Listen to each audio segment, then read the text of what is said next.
السلام عليكم ورحمة الله وبركاته. معنى جميل أن يكون هذا الحفل في قلعة دمشق التاريخية. بسم الله الرحمن الرحيم، الحمد لله رب العالمين، والصلاة والسلام على رسول الأمين وعلى آله وصحبه أجمعين، ثم ما بعد. يقول الله عز وجل: وما تنفقوا من خير فلأنفسكم. إن الله عز وجل جعل منزلة الإنفاق في سبيله بعد منزلة التضحية بالنفس. إننا اليوم نقف على أعتاب مرحلة جديدة، مرحلة البناء والإعمار، مرحلة نكتب فيها تاريخ سوريا الجديد بأيدينا وأموالنا وجهدنا، حيث أننا نعتمد على أنفسنا في إعادة بناء وطننا. لقد دمر النظام البائد اقتصادنا ونهب أموالنا وحطم بيوتنا وشتت شعبنا في المخيمات ومواطن اللجوء. نجتمع هنا اليوم لنداوي جراح سوريا الحبيبة ونعيد بنائها بسواعد أبنائها، ونعيد المهجرين والنازحين عن أرضهم.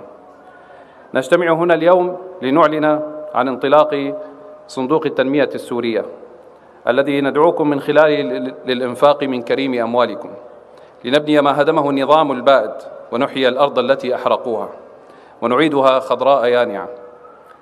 سيحظى الصندوق بشفافية عالية، وسيعمل على الإفصاح عن كل مال ينفق ضمن مشاريع استراتيجية.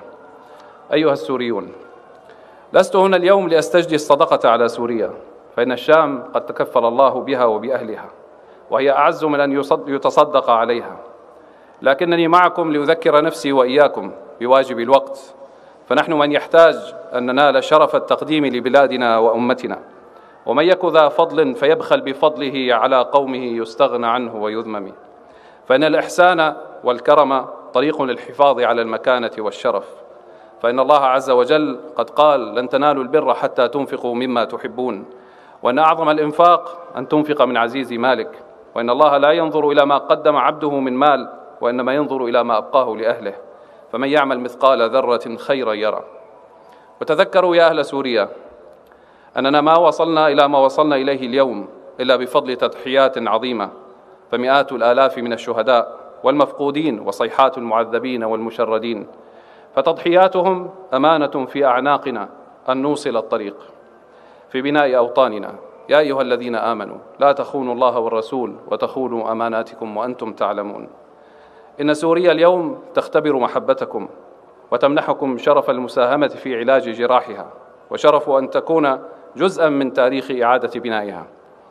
أمامنا اليوم فرصة عظيمة ليستدرك فيها من قصر ويستزيد من شارك، ولنعيد بناء سوريا معا، فلنكن يدا واحدة وعلى قلب واحد.